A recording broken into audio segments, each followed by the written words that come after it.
Good evening and welcome to this. Good evening and welcome to this week's episode of Coach's Corner. We are your coaches for this evening. My name is Dwayne Dwyer. I go by the Mindset Coach. And I'm the Uncle Junior, and I go by the consistency coach.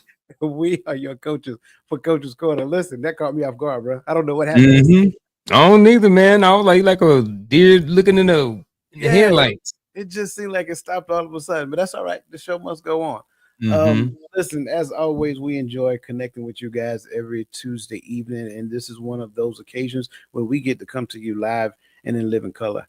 And as always, I look forward to connecting with my brother, the Uncle Junior himself, as well as the livest chat. So let me make sure that I address my brother and find out how he's doing on this wonderful Tuesday evening, because a lot has happened over the past couple of days. We didn't had some snow, we didn't had some bad weather, some cold weather, some sunshine, all that great stuff. So how are you doing, brother? Man, I'm doing good, man. I'm doing well. I'm doing well. Right before we came on, I kind of went into a little more details, but it couldn't sum everything up into one word. And like you said, sometimes it be like that. You feel like that? And like you mentioned, all of the different things that's going on. Shout out and all the people that have lost their homes in the fires, and it's a lot of stuff that's going on. So at the end of the day, man, I can't be anything other than thankful that I'm not snowed in. My house is not burned down. I have electricity. I have running water and plumbing. So it's a lot of people that are not in that space right now. So at the end of the day, I really don't have anything to complain about. So Yeah. how are you? I'm good, man. I'm good. And I second that what you said, right? Like Mhm. it's a sad thing, and I was just talking about this earlier. Seeing all of the people who are losing their homes in California. Yeah, I got it. Yeah. Insurance will kind of compensate and pay for those things, but there is some sentimental values that we have that happen within our homes, especially if you had the opportunity to be in the same home for an extended period of time and had raised your kids in that home and they kind of moved on and things of that nature. So, hats off and prayers to each and every person out there in California who is dealing with this. And like you said, I got electricity, I got heat. Mhm. So far, AT&T ain't messing with Yeah. my emotions this evening like they did on Friday night. But we're here, and Yeah. as always, I enjoy hanging out with you and getting to conversate with you, connecting with you. I look forward to those times. I look forward to those times backstage. I also forward to those times on camera. And if I don't stop getting emails, Likewise. yeah, no, right. If I Yeah. look forward to all those times, just as well as I look forward to connecting with all of the viewers who join us every Tuesday night. So I want to make sure that we address them because I want to make sure that they understand that they are greatly appreciated and are a functional part of this show. So that being said, good to see you. His divine appointment, Miss Crystal Everett, Miss Lisa Keys. Let's see, who am I missing? Missing Abdullah Jordan. Good to see you. Nick D. Good to see you and welcome. Miss Charlotte Jordan. Good to see you as always. Miss Adrian Walthour. Good to see you and welcome to this evening's show. And for anybody else out there, if anybody else is out there, you're joining us and you haven't had the opportunity to get in the chats and just speak, by all means, please do so because we like to call you by name on this platform because I don't think we do that enough. We like to give you your flowers while you can appreciate them. So, anything else you want to go over, Unc? Um, we just hit on the fires. There's going to be a lot of people that is going to have to embrace some change. You know, their life. A lot of those people, like you said, there's certain things that can't necessarily be replaced. Probably some pets that probably got lost. Along the way. So um, I know those are some extremes. However, a lot of people around here are going through some things. A lot of people, it's January, a lot of people set some goals. So that Mm, means they didn't set these goals. So that means these goals come with a little changing. They come with a mm, little adjusting, a little fine tuning of some things. So I'm interested, man, to seeing where this is going to go. I purposely did not look at any other information, no questions or anything like that. So I'm shooting from the hip tonight and hope all is well. Hope I get some good information to come down to this big old noggin of mine. You know what I'm saying? he does that every week. He always say that he didn't look at the notes and the show notes or whatever the case may be, and then he always brings the fire. So Man, I'm always looking forward to what you got to say. So if we don't have anything else, we're gonna go ahead and get this party started. let's do it.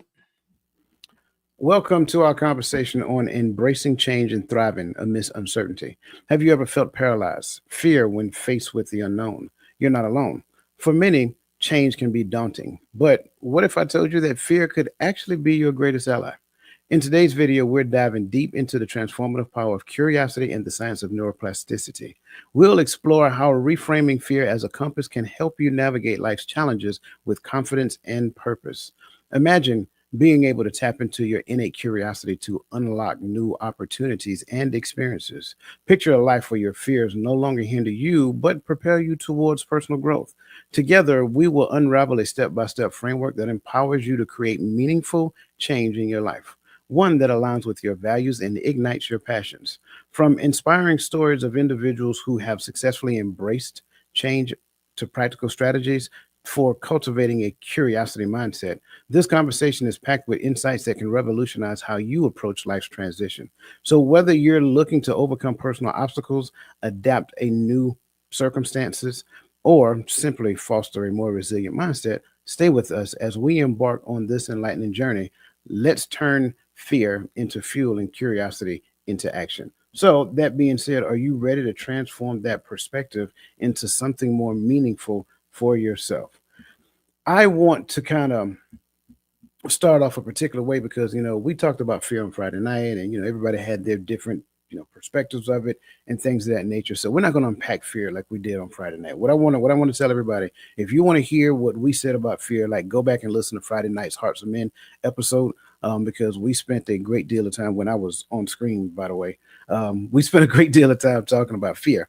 But what I want to do is I want to start off with a different question because I think a lot of times, like I stated previously, I think fear may present some opportunities, and I think a lot of times we may miss those opportunities. So, can you recall a time when fear led you to a positive change in your life?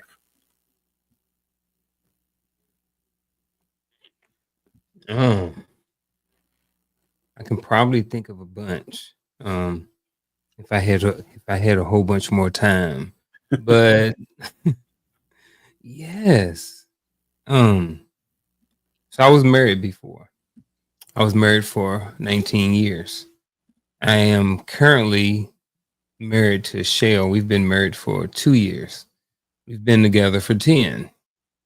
So if you do the math, it took about 8 years before we jumped the broom.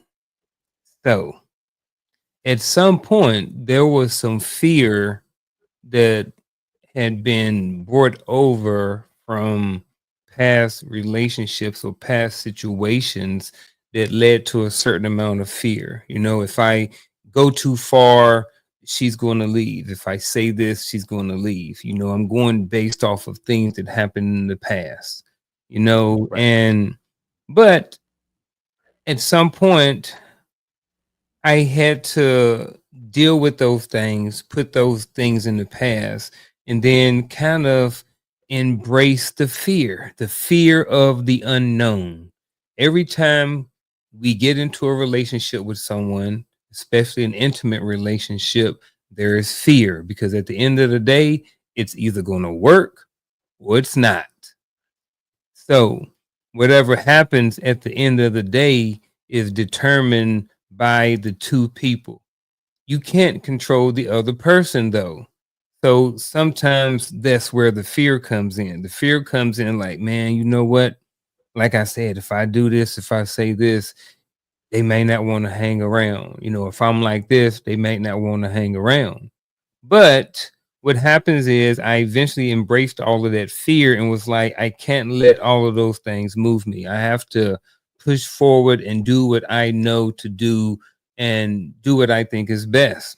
And that means going through those things, having to deal with saying things, even though I may get a certain reaction, doing things, even though I may get a certain reaction, because at the end of the day, all of that changed me and got me to a point to where is where I no longer had the fear of getting married.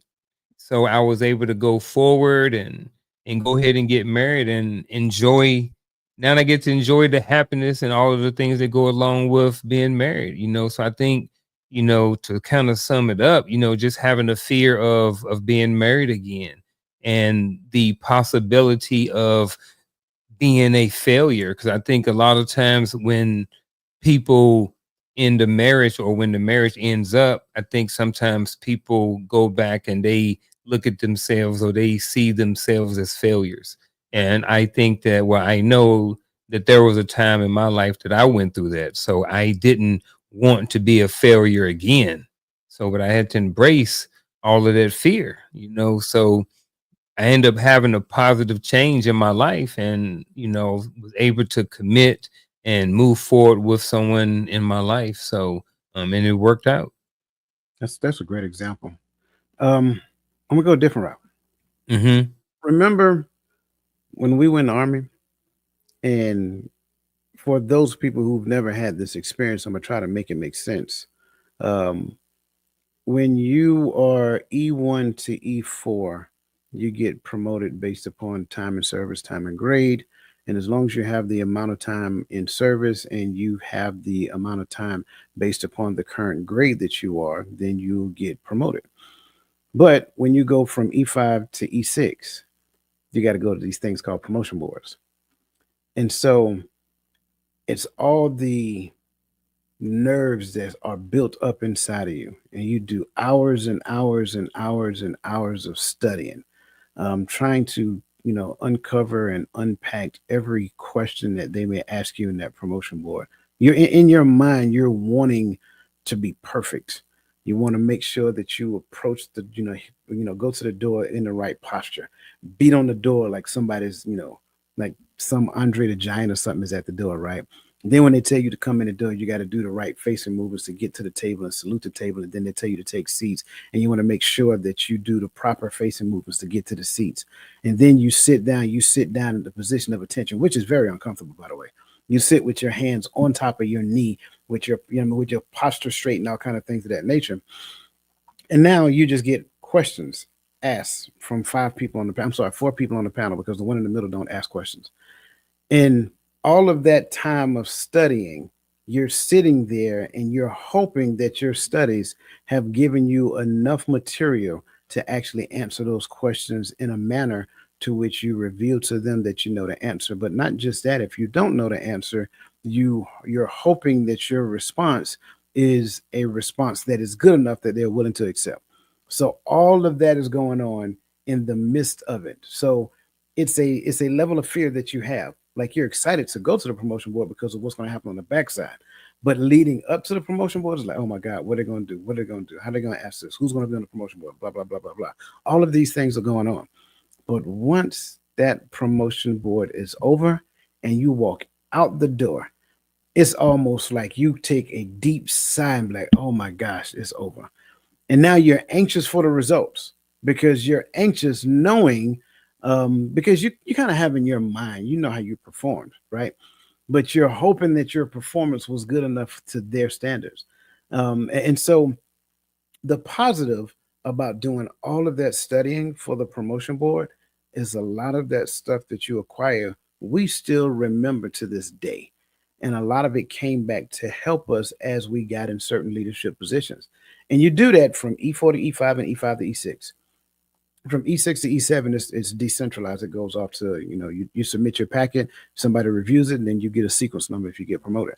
So it's less stress there. It's just the weight that goes along with it.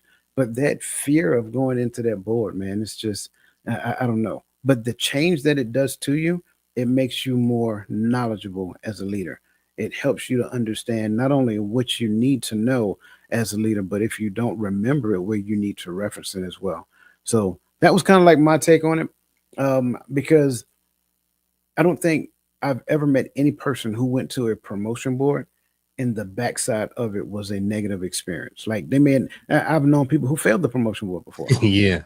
But even with that being said, they knew more afterwards than what they knew before they started studying for. So when they went back again the second time, it was like, oh, that was a piece of cake. So, again, my experience, and I'm sure as everybody is listening and putting in the chats their thoughts and commentary and things of that nature, I'm sure they have some similar experiences. Like, I'm just grabbing one real quick. I was fearful of public speaking, yet I had to confront it and understand why I was fearful, and it was all because some of the thoughts that I had about who wanted to hear me speak. So it's like all of those things factor in. Let me see who else. That's always the case. Yeah, You know what I mean? Us fear that someone is watching us, or but coached. I had a fear of being told that you are not this but that. Hold on. Sure. I think for me, was being coached. I had a fear of being told you are not this, but that. Okay. All right, I'm good. Yeah, I want to say there was another one. It was Artie Murphy No, no, comment. no. Yeah, that was in reference to the promotion board. Jeez. Oh yeah, yeah, Look, I almost did Artie Murphy. I wanted to do it. Then I was, man, that study. I did multiple boards though. And then, since I got demoted from E5. So I went to the E5 board a couple times, but I got a trophy around here. I was soldier of the month, soldier of the quarter. I did all of them boards. So by the time I got to the E5 board the second time, I was good. When I went the second time, I had just won the soldier of the month board. yeah. No, I just won the soldier of the quarter board, and then Okay. right after the soldier quarter was a promotion board. So I did the board. They ain't asked me but a couple questions at the E5 board, and I was on. I was like, man, you just won the soldier of the quarter. Yeah, Like, we already know you know your stuff. They asked me a yeah. couple scenario questions, and I was out. Mm-hmm. But the Yeah, only thing is they still didn't get me to they ain't max me out though. They cut me like 5 points shy. I'm just like, man, I just won the soldier of the quarter. You only asked me a couple questions and then you ain't even max me out in promotion points. yeah. I did the NCO the quarter board. And after I did, I said, nope, I'm done. I don't need to go meet Eddie Murphy. I'm good. You Um, did Eddie Murphy. I heard Eddie what you Murphy. said. Eddie Murphy. And so I think that's the key because you get to a certain point, whether it's the board, whether it's public speaking, whether it's the fear that you had within your current relationship based upon previous experiences. I think we need to get to the point of realizing that fear can be reframed. I think that was that comment Charlotte Jordan had. I think that Uh-oh. was that one because she had deleted it. Then because I saw it too, and then it said the message was deleted. So I don't know if you wanted to touch on that or not. The talking about going from work. Is that what Mm-hmm. you want me to Yeah. bring that? Want me to bring that up? Yeah, I was just saying, I didn't know if you wanted to touch on that. I just know you had said something about you thought there was another comment up there or something like that. But Yeah, yeah. then you wasn't for sure. So Yeah, she said going from working with the elderly to working with the homeless population. I was fearful based on things I had heard, but it turned out to be the best thing for me as a person. That is awesome. Yeah. yeah, I could see yeah, I could see how like working with homeless would have a stereotype. Mm-hmm. Because a Yeah. lot of times people probably assume that they're on drugs or that they're addicts or something like that. Yeah. So Absolutely. yeah, I can definitely get that. Absolutely. Again, keep putting your comments in there. Again, we appreciate them. Um, but as I was saying previously, we got to get to the point to where we can kind of like refocus fear, like reframe it as a compass. So that said, I want to kind of throw this out at you.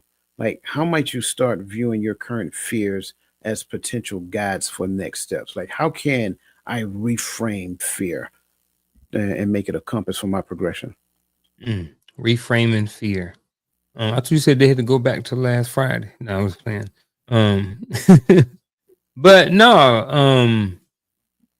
So let's say someone has a.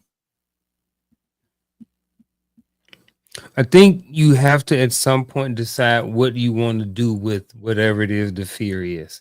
We mentioned on Friday. There are certain people who have fears of heights, and they either are going to decide that they're going to deal with their fear or they're going to overcome it.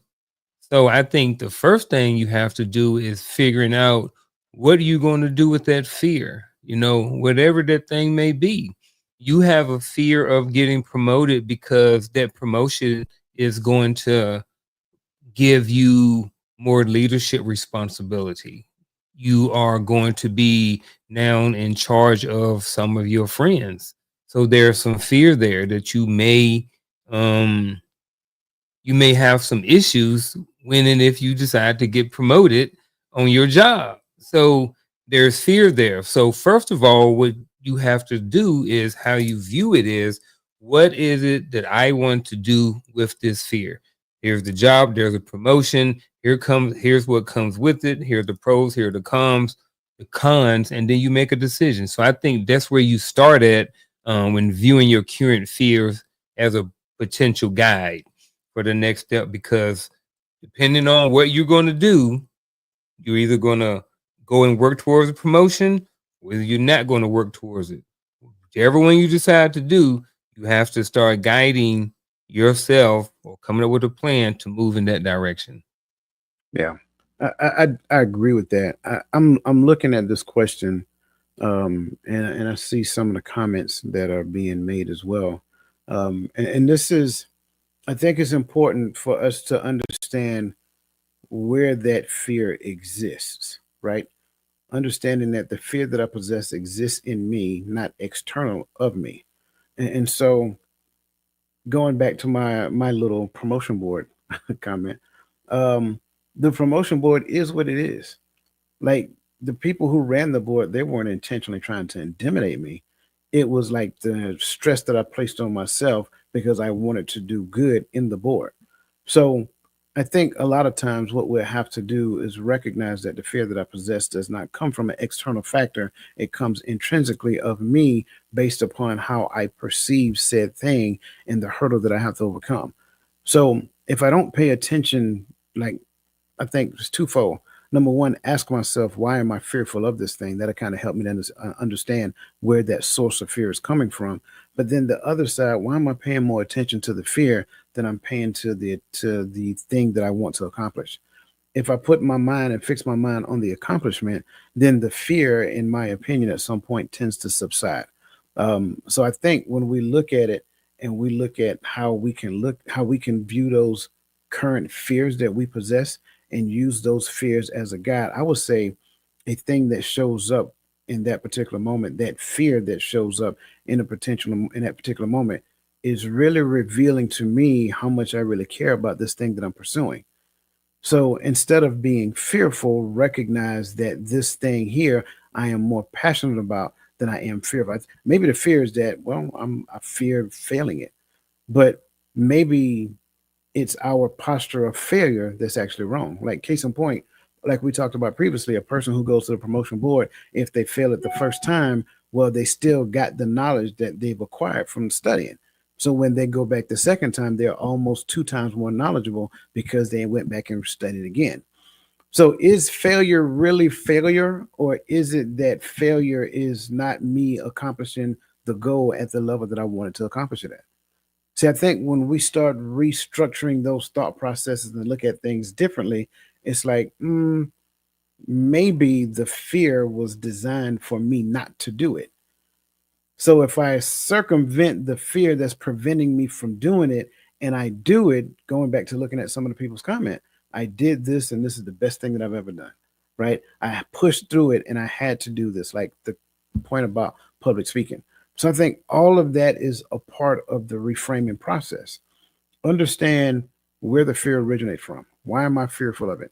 Maybe I've never done it before. Well, that could be a reason. So I don't know what to expect. That's okay.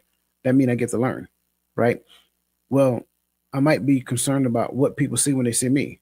Well, that's because I'm focused on me. Stop focusing on me and focus on them. Then I don't necessarily worry about what they see when they see me, because my goal, my job, and my intent is to give you the best version of who I am and what I got in that particular moment. So when we ask those questions, we identify where the fear originates from, then just change it around. And then when you change it around, it should help you to move forward. And the goal is to move forward, not to circumvent, not to squash the fear in that moment. I think that's virtually impossible. I think it's virtually impossible for you to squash the fear. And I have no fear. I'm going to go in this, brave, and that's not ideally. That's not idealistic. That's not even reality. But if I can circumvent my perspective of said fear and then find the thing that makes me continue to move forward, then as I'm moving forward and doing the thing, what I realize is that I become less fearful in that moment. And then at some point, when I'm in that promotion board, when I'm standing on that stage talking to said people, when I'm dealing with the homeless people or whatever the case may be, I reach a point to where it feels like I can exhale in that moment because it's not as bad as I thought it was. Um, there are a lot of people out there who believe that they have to get over their fear of something. Say, well, I have to get over my fear of heights, or have to get over my fear of bridges, yada yada yada, etc., etc., etc. I don't want to make light of anybody's fears.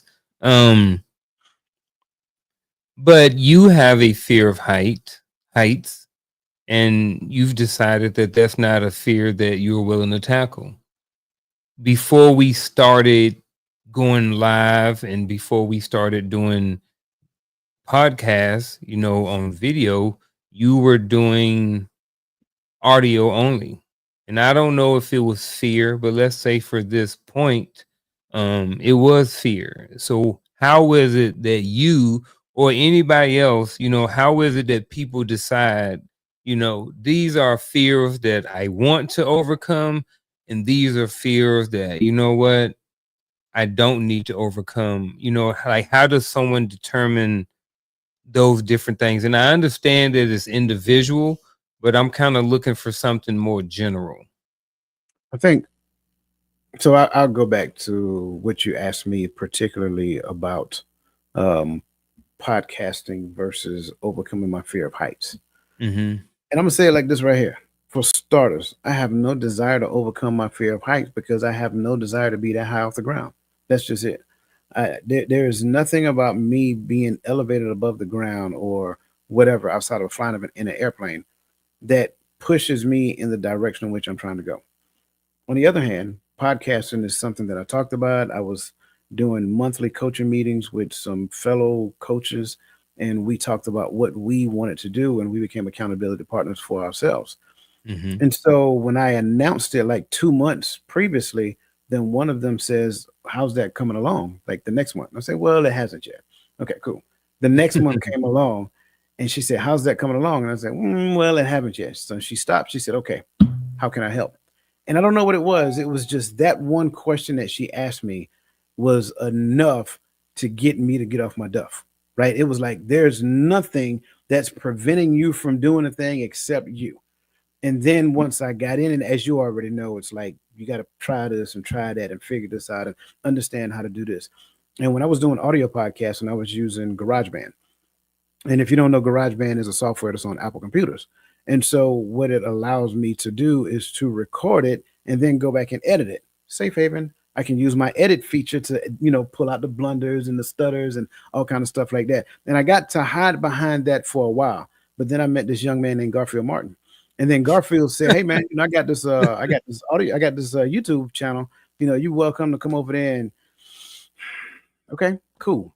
And I said, "You know what? I'm gonna do it." I don't know what it was. It was like the conversation. I know you remember that conversation. The conversation that I had with this brother that day, it was almost like he and I knew each other. It's like we never met though. You know what I'm saying? Like I've never talked to him before, but in that conversation, it felt like I knew him. So when he said, "Hey man, if you want to kind of like cut your teeth in a YouTube sphere, you're welcome to come and join my channel and participate in conversation over there." I'm like, count me in because I've gotten myself to the point that I try to find I try to find more reasons to say yes as opposed to automatically saying no. No is easy. I think no is the easy button for everything. And I think too many times we're too quick to access no. But when you asked the question that you asked me was in line with what I knew I was called to do anyway. So if I'm already doing it in an audio space, why not do it in a video space as well? Because even in the video space, I can still put it in the audio space if I wanted to. So I was like, yeah, it's an easy answer, quick. I didn't have to think about it. I didn't have to go pray on it. None of that stuff because it's within line of what I'm doing. So I think when it comes down to certain fears that we have, Like I sent out a TikTok video to some people the other day, and it was about some people going to the safari and staying in these huts in the safari, but they had armed guards. That was it. But they're out there. They had animals, the lions, the tigers, the bears. Oh my, all that stuff. I have no desire to do that. That's not a fear that I want to overcome because that's not in line with what I'm called to do. And I think for me, that's the that's the veil. The veil is whether or not are you called to do that? No. Does it help what you're called to do? No. Does it help what somebody else called to do? No. Then the answer is no. Are you called to do that? Yes. Does it help what you're called to do? Yes. Does it help what somebody else called to do? Yes. Then the answer is yes. It's a very simple metric for me. This is a fear I'm willing to tackle. This is a fear I have no desire to entertain. I get that. I'm sure there's some fears out there that I don't want to tackle, but there's some out there that I do want to do. Like I want to go noodling. What is that? Oh, that's when you go in that muddy river. You stick your hand down in the bank and Oh hopefully it's no, a yeah, yeah, catfish yeah, down in yeah. there. No, Yeah, you come over no, there, no. 60-pound Yeah, catfish on your arm. yeah. So Yeah, come use like your. No, I'm good. yeah. I want to do that. I've I got seen. because I'm a short king, because I'm a short king, man. I be wanting to I like doing stuff like that, man. Like I like doing stuff that I think, Vikings or like big dudes do. You know what I'm saying? Like honestly, if I had it my way, if I could play a position, Mhm, a real position in football, you know mhm. where I want to play? Offensive line. Yep. Hey man, you need to go buy your Cadillac Fleetwood. You Um, you want to be more specific? sure, go ahead. Right tackle. Right tackle. Yeah. I got you, Oh, man. bro, right tackle, bro. I got you. I think the voice of reason. I'm sorry, Lisa. Made mention of this earlier, and I was like, how did she know we were going there? Or maybe it was just something that she was taught. There it is. Like, how did she know?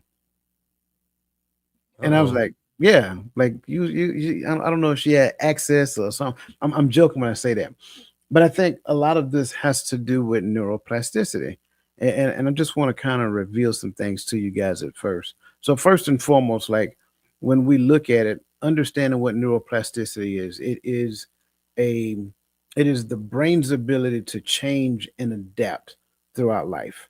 And it's a result of like our experiences, our learnings, and also our injuries as well. Recent studies have shown that neuroplasticity plays a crucial role in combating age related cognitive decline.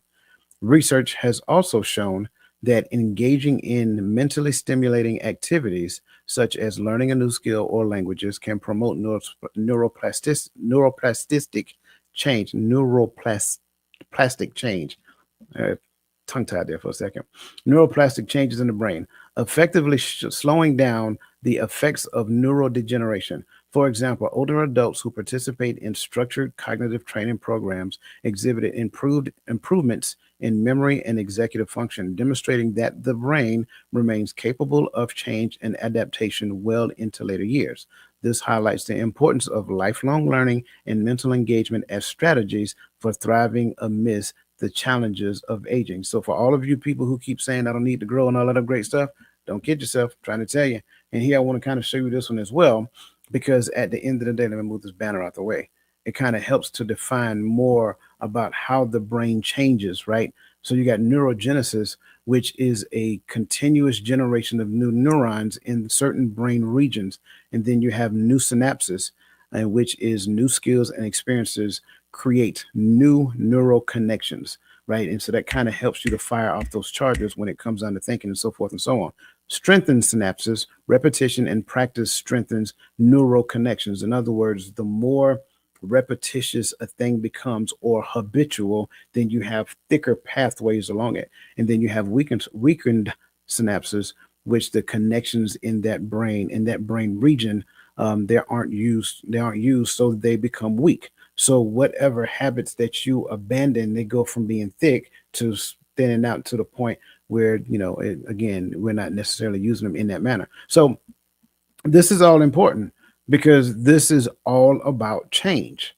Because if we don't necessarily know that to be the case, then we'll keep missing the mark and we'll intentionally avoid doing new things because I'm fearful of doing the thing. Now, how does knowing that your brain can adapt influence your approach to fear and change? How, and I'm asking you, Uncle Junior, right? Um, and I I know that you. I kind of felt like old boy for Harlem Nights just now. You guys know what I'm talking about. Um, I know that you knew this already, but when you first discovered that, right? When you first discover like neuroplasticity and things of that nature, like how does knowing that influence your approach to fear and change? Man, so I don't even know if I knew what this word was till about 2 or 3 minutes ago. I don't even know if I ever seen this word. I probably have, but it didn't stick. Wherever I passed it at previously in life, it didn't stick. So, but just looking at this question, I can't help but to go back to when I bungee jumped. This was a few years ago. This was, I would say, around 2012, around 2012, 2013. At the time it was in Washington State, and it was supposedly the highest um, bridge jump in the United States or something like that. And man, it was fun. So when I went up there, I told myself, like, I don't know, this may not sound right, but being in Iraq and stuff like this, you didn't face fear and death. You just like, man, whatever. So I was up there and I was like, look, man, if I'm gonna die, I'm gonna die. If I check out, I check out. Like, bro, just get on up there and just do what you got to do and just get over it. So, but what I didn't realize was that when I got up there, like the whole way up, um, just having conversations with myself, like the fear itself kind of subsided. That's kind of when I really tried to when I can really recall when I really tried to intentionally changed how I thought about the fear itself. That's when I can recognize it the most, and that wasn't but 12 years ago, 12 years or so ago. It's like you're gonna do it, you already paid your money. The I started rationalizing and using positive self-talk to tell myself that this is safety.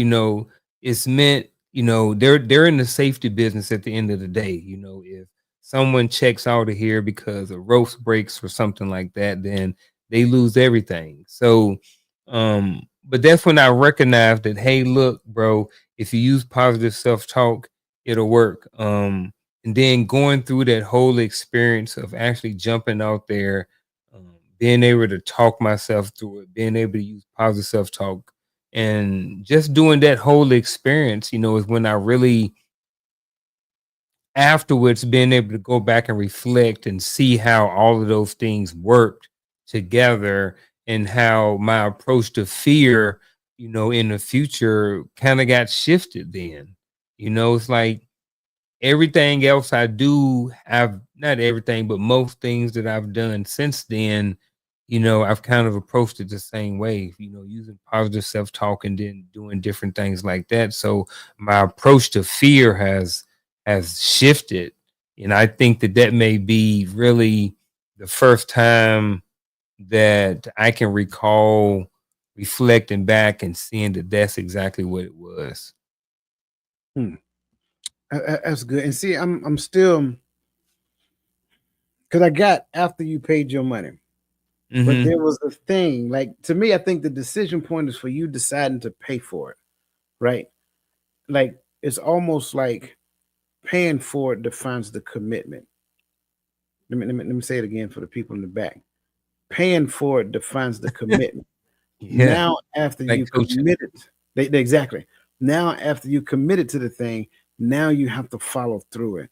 Was there any kind of like mental jousting that you went through to pay for it? Yeah, because I was like, what if I pay for it and then I don't go through with it? So that was that too. Absolutely. Heck yeah. Yeah. Cause back then, you know, funds was a lot more tighter. Yeah. So, but I was getting a little TDY money. So, but Okay. All right. And so, to your point, I can share with you, I believe one of the first places, well, not one of the first places, but one place I know that you heard of neuroplasticity is when you was in school. Guaranteed at some place in your graduate degree program, you taught neuroplasticity because we did. And I think if I recall correctly, our degree plans are very similar. And I know we talked about neuroplasticity because we talked about human behavior.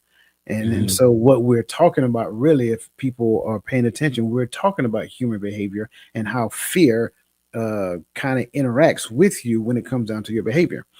And I think when you understand that your brain has the ability to adapt and change the way it thinks and create new pathways and strengthen certain pathways and things of that nature, I think what ends up happening is that we will become more intentional about pushing through the level of fears that we have, realizing that maybe the reason why I am still experiencing fear for this particular thing is because there's an old neural pathways that is very thick, and that thick neural pathway say, "Oh, you're about to do something different.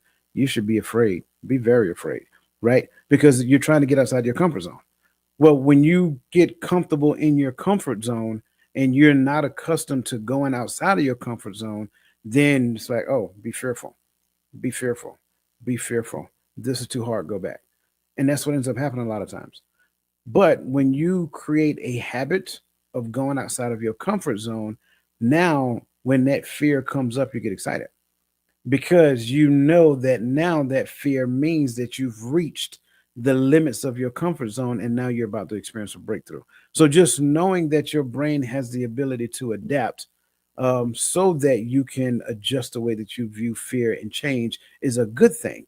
Only thing we have to do is change the way we think about it and change the way that we behave when those thoughts come about. Somebody said that was daredevil energy, bro.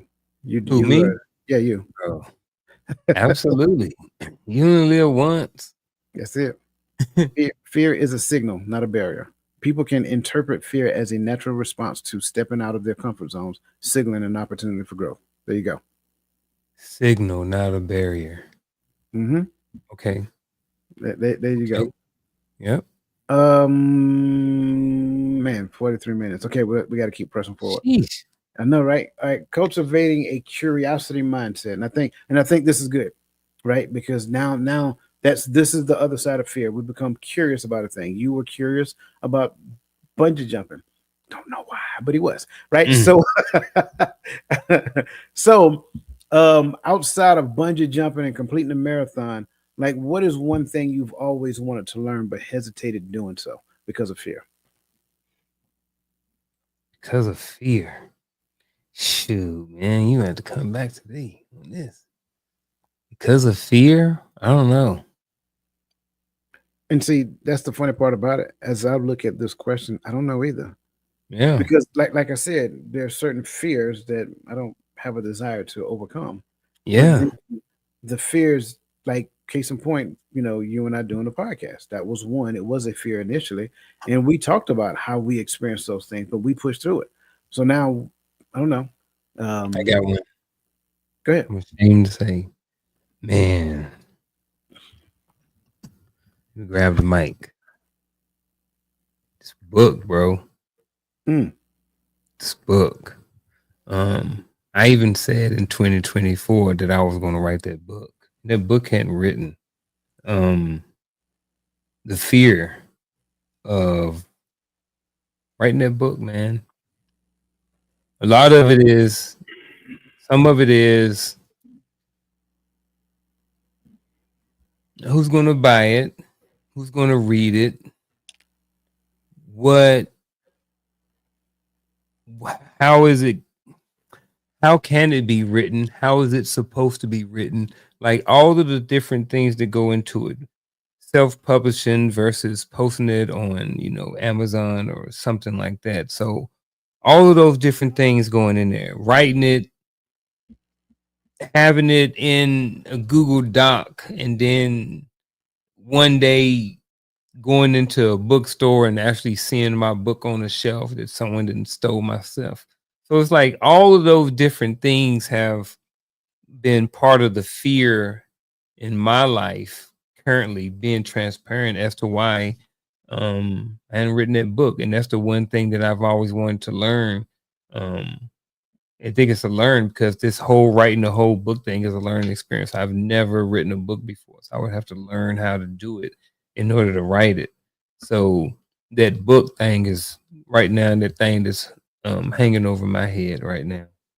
See, I'm with you there, but I'm struggling to say that it's fear. I don't know what category to put it in, but I don't know if and I'm speaking for me, not for you, of course. I don't know if I want to call it fear. Um, am I afraid to write? No, I'm not. Um, do I know how to write? Yeah, I do. Actually, I don't like it, but and I think for me, I think that might be it. I think it's the fact of what I don't like to do versus what I enjoy doing. Like you asked me to do this right here, I come on, let's do it. And I hit the play button. Yeah. I hit the go live button all day long. But then when you tell me to write, it's like I want to do that. It's like such a drag. But I also understand that there's value in doing it. And I think a lot of that it's just like when we did our graduate program. Like for those of you who don't know, a master's degree is nothing but a bachelor's degree that makes you do a lot of busy work. It's just my take on it. Like you learned the lesson I read it, but you still got to write a paper on it. But I already got the lesson. Okay, write a paper anyway. But from my understanding, so when you go a step higher, the PhD is a little bit more of that research and things of that nature. But you still got to do a lot of writing. I don't like writing. I don't, and I think maybe that's the thing. Maybe I need to restructure my thought processes and don't look at it based upon like versus dislike. Look at it based upon the things that you need to do, based upon what you're called to do. And if I look at it from that perspective, I can see it, but again, I still struggle to call it fear from that aspect. It's just I don't like doing it. Um, so yeah, I get that. I do get the book thing. I'm just struggling for me. I'm just struggling saying that it's a fear. Auditorium, like standing in an auditorium, large people. I think there's a degree of fear there. Like doing this is to me is easy and fun. Hmm. Standing in front of 30 people, 50 people, easy. I do it all the time. Standing in front of auditorium with 1,000, 2,000, 3,000, 5,000. There's some fear there, but that fear is also jousting with excitement for me.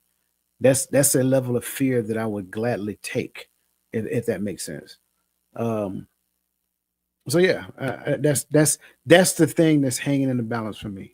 Being in that auditorium, standing on the stage in front of two, three, five, 10,000 people, whatever that looks like. There is definitely, I don't care who you are, there's definitely going to be a degree of fear there, but there's also some excitement there that balances the stage as well. I'm about to hog the show. I Go ahead. apologize in advance. No, you good. I'm about to make this about me. I think I may have just had a breakthrough, bro. Um, I'm over here thinking as you was talking, and part of that fear, I definitely got the comment about the confidence. I definitely understand the confidence. Part of the fear is, yeah, I went to school and I did all these things, but I never learned how to write a book. But as you was talking, something kind of came to me and was like, well, this is my book. I'm writing it. I don't have to learn how to write a book. My fear was learning how to write a book, making sure that everything in the book was the way it was supposed to be according to how you write a book. But at the end of the day, the first person who wrote a book didn't follow a guideline. They wrote a book. Mhm. So this is my book. I can write my book how I want my book to be.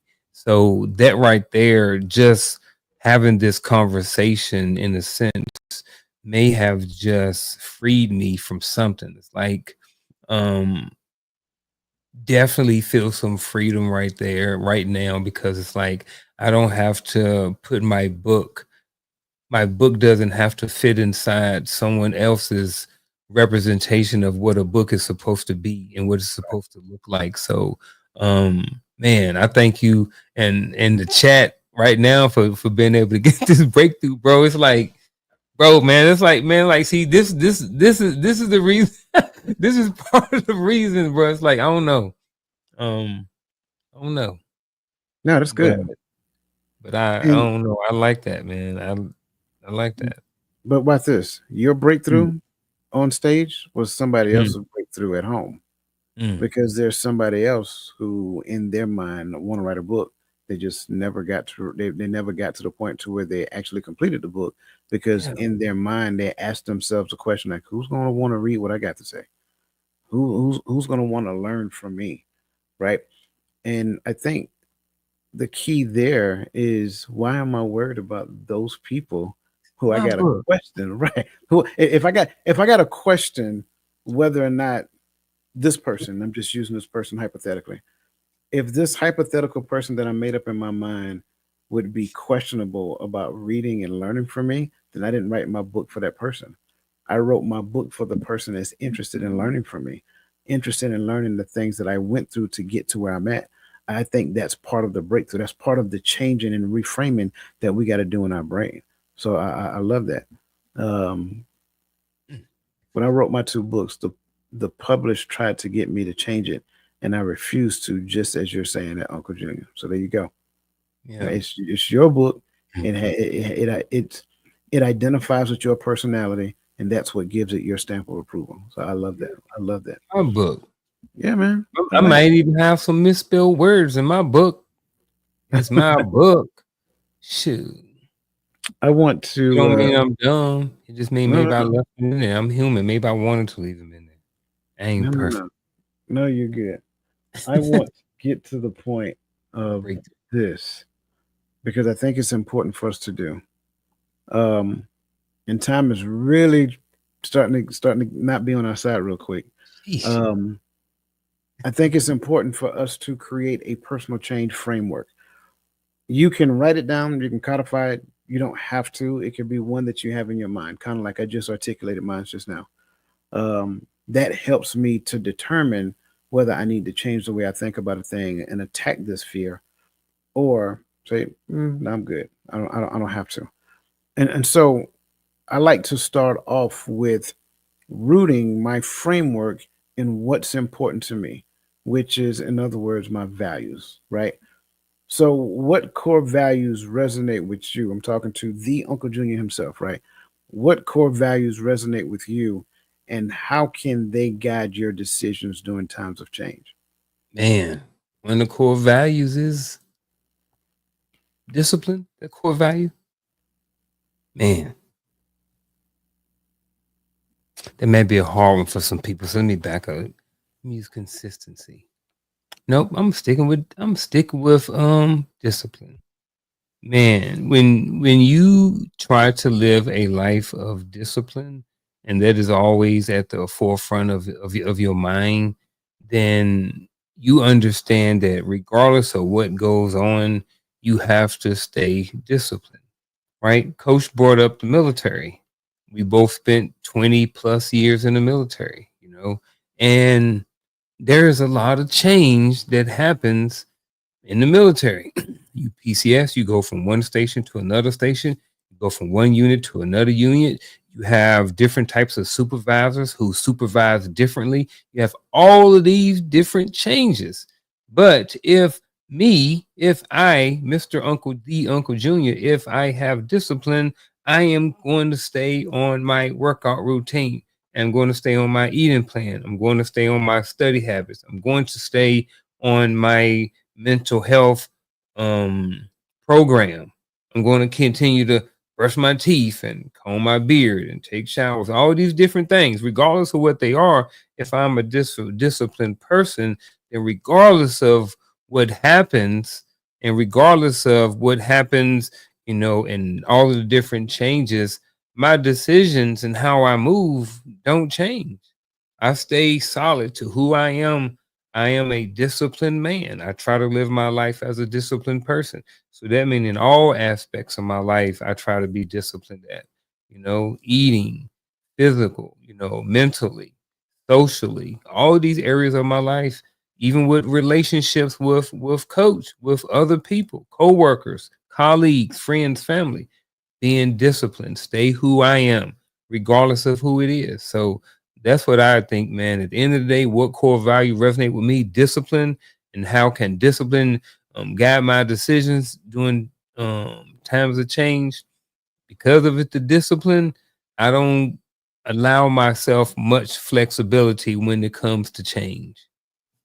Some, but not a lot. I like it. I like it. Um, for me, it has to be in. There's a number of things that I can incorporate in this, but it has to be a growth mindset. I think. Mm, I think a lot of times what we do is we'll grab a core value off the shelf, and I'm gonna say a core value of peace, and we'll say peace is a core value of mine, and it is. But I think for me, the reason why I choose growth mindset because it allows me to grow in understanding when it comes down to peace. So I can't have a fixed mindset when I'm taking a core value that I'm trying to learn.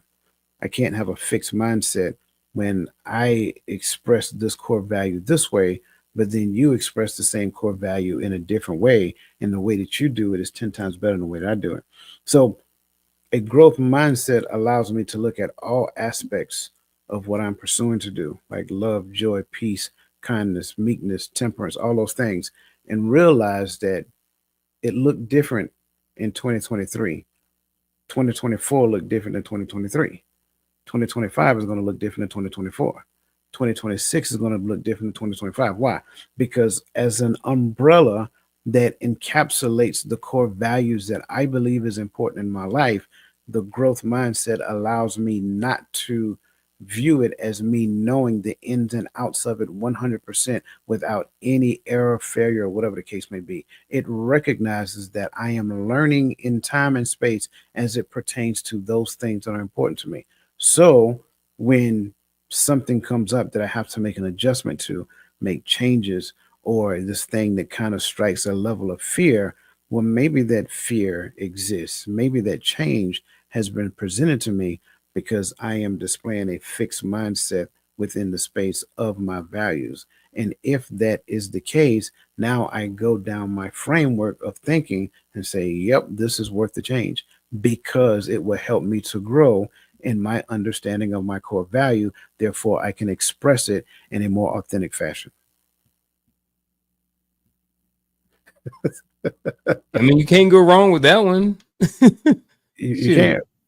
I mean, a lot of people need to spend more time. Mindset, Yeah, mindset, yeah. mindset. I remember when See, I was little, man, my dad told me that, the brain is like the computer of your body, and everything starts with your mind. He said everything starts with the thought. No matter what. He said if you to blink your eye, to lift your finger, it all starts up here. mhm. So it's funny how something, as a child had, I always understood that, but hearing it from you and hearing the word mindset go along with that is just it just made a connection somewhere. I don't know, it was cool though. And My I give you, birthday was on the 9th, man, so yeah, RIH to pops. there you go, there you go. Like giving these examples here, I'm gonna use his divine appointment and Lisa's. Mm, Lisa say integrity and responsibility will be the core values that I choose to walk in. Right at this current level of understanding, I walk in integrity and responsibility. But as my mindset allows me to grow in understanding, the way I walk in integrity and responsibility is going to look different. Spiritual integrity, resiliency, growth, accountability, adaptability, and purpose, right? Core values, right? But my understanding of them is how I show up with them. As I continue to grow in my understanding, then I will grow in all of these things as well. So that's why I stress the growth mindset concept. Because if we ever have a fixed mindset on a thing, we think, and again, I'm just using theirs because they were bold enough to put this in the chat. We think that my version of resiliency, my version of spiritual intelligence, spiritual integrity, my version of humility is infinite, but it's not. We are finite beings in pursuit of an infinite being. And so when we understand that, my understanding of any aspect of my existence has limitations, albeit the limitations that I placed on me, but they're still limitations. So I can't believe that what I understand and know right now is complete. So I have to be open to change. I have to be open to getting outside of my comfort zone and all that stuff. So I just kind of wanted to add that to it as well. Yes, sir. Um, Add it on. yeah, Add it man. on. And so again, what I'm asking everybody to do, and I'll say this for my final thoughts, and I tell you up front, but I want everybody to create their framework. And if they don't have one, that's fine. We can help you with that. Okay. Um, Looking at time, we are at the hour mark, so I think we're Dang. gonna kind of. I know, man. Um, I think we're gonna kind of jump into some true false real quick, and I only Yeah. got and I got a very limited number, so we're gonna be fine. True Alright. false. Neuroplasticity refers to the brain's ability to change and adapt in response to experiences and learning. Man, this is an actual test question, man. Where's my notes? Man, I think I'm gonna say true. I was paying attention. I think it's true. All right, all right. Waiting on the chat to kind of give their responses. What they over there talking about over there? I I don't hadn't been know. over there in a minute. Oh, Charlotte Jordan said There we true. go. There we go. New There, consideration true. there we go. Nodella true. There His we go. divine true. Verlaine There McCoy we true. go. Everybody's all over Everybody it. throwing up the T's. Asian All artists. right. Yes, T. sir. The answer is true. Very good. Very good. All right, number two. Embracing a curiosity mindset can help mitigate feelings of fear and anxiety when facing change. Ooh, Hmm. can help. Man, let me another technical file on that. Give me another T. Tee me up again. Tee me up, folks. Give me another T. Crystal talking about going Charlotte to Jordan, there she goes. She got that T out there again. Come on, Charlotte Jordan with the T. okay, She all be right. having the other kind of tea too. She be doing some stories. She be having the tea. She be having the tea. She be having the tea. Okay, all right, all right. I'm lost on embracing curiosity.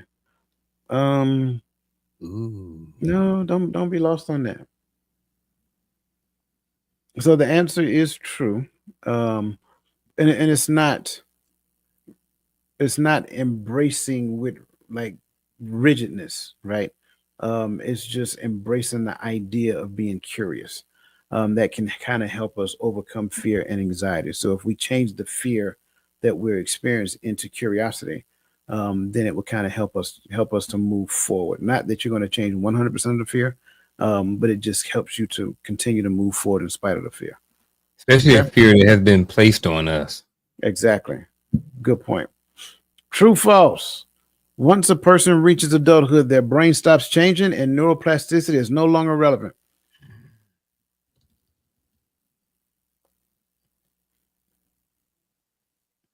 Absolutely. Oh, All right. All right. All right. oh. I had something about this earlier too. I forgot what it was. What's that? It was literally. It was specifically to this right here. But wait a minute. I got a question. Mm-hmm.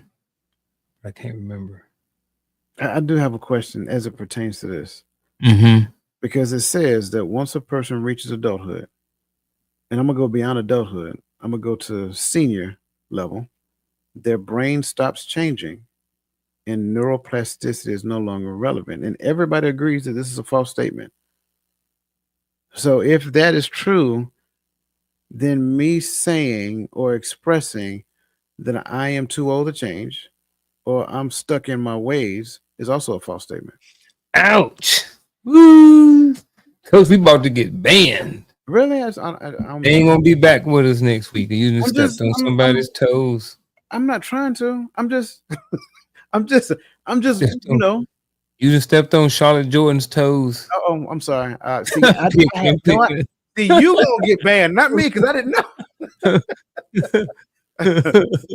Oh my goodness, man! Listen, I mean, because I think that's kind of what I was talking about. Because you have people that's like, this is just who I am. And I hear people say that, and I'm just like, I don't believe that. That just means that you're just stuck in your ways, and you haven't came to a point in your life where um you're trying to grow. You haven't grown. That's a non-growth mindset. When you say I'm stuck in my ways, that means this is who I am. You have leveled out. You have reached your peak, and this is the max of who the person you have become. This is who you are. You are a rude, mean person. Absolutely. Lisa Keys How got it. you are. It is the definition of a fixed mindset. And here's the reality of the truth. It might be who you are right now, but that doesn't mean that's who you got to remain. Yeah, Like you make that choice. Like you get a vote. And again, I agree that that is an excuse. Um, 100. and I don't mean no harm. I'm, I'm, I'm, I'm, Hey, I'm, I still got a lot of growing to do, and I hey, welcome don't every bit of it. hit dog or holler. So somebody over there hollering. Man, listen, let's go to actionable advice before you get us in trouble. Let's Um, get it. y'all, y'all is a mess. I love y'all dearly. But yeah, it's time for some actionable advice.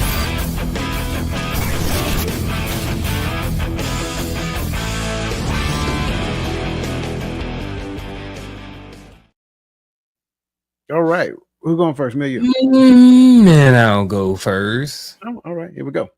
Do it. Man, over the next week, folks, until we see y'all next week. The fear of the unknown. The fear of the unknown. Write down any fear that you may have, right? Regardless of what it is. Go through your mental Rolodex. Figure out a fear that you have. A fear that you don't know what to do with, right? So there's a fear, and you're like, should I tackle this fear or should I not tackle this fear? And what do I want you to do with that fear? I want you to write that fear on a piece of paper. And then I want you to look at it upside down and sideways and crisscross and all those other things.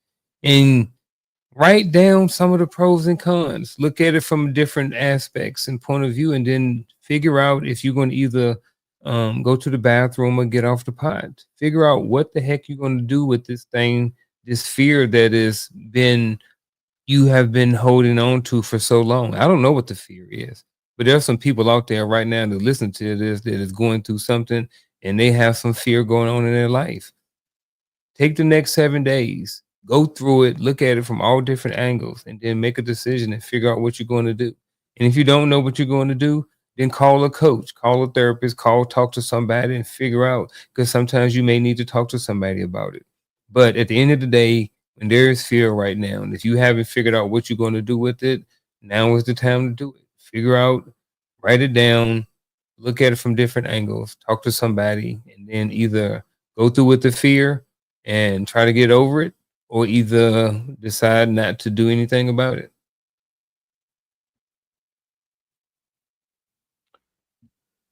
I um I thoroughly enjoyed this conversation. Um, I think I wholeheartedly believe that we have to maintain a posture of learning. We should be continually learning. We should be beings that believe in living a life of learning. And so we have to get to the point to where we embrace change. We look forward to certain things changing. We take on challenges. We take risks. We overcome fear.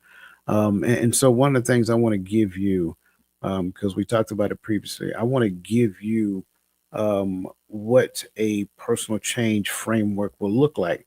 But I think every person has to get to the point to where they create their own personal change framework on their own.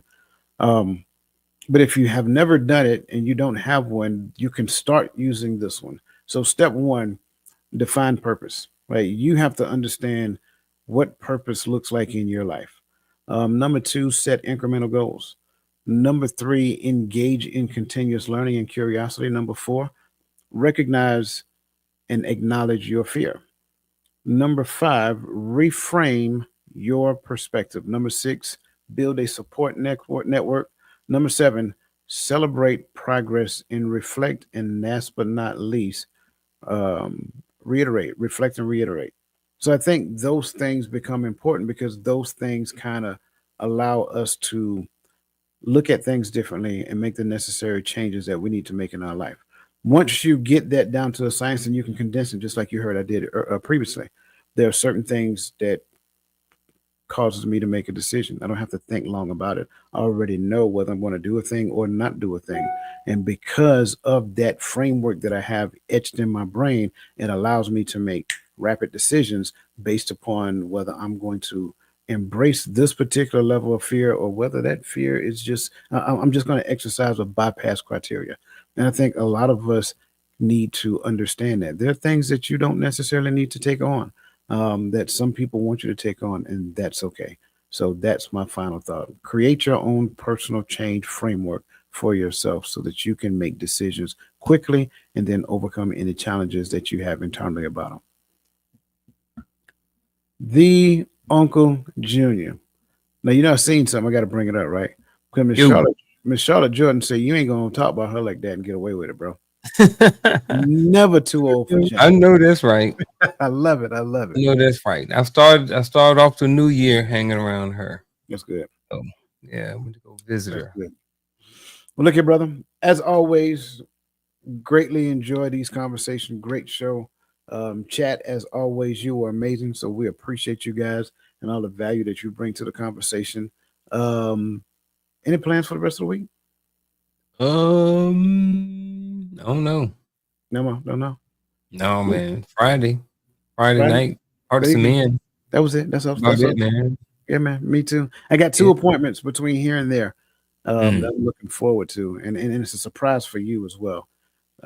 We might get to the point that we start interviewing some people on Coach's Corner, just so you Say know. less. Say Just so less. So listen, you guys continue to be awesome. If nobody have told you yet this week, you guys are amazing. You guys are great. We love you. Have a great rest of your day, and let the best version of yourself be a blessing to somebody else.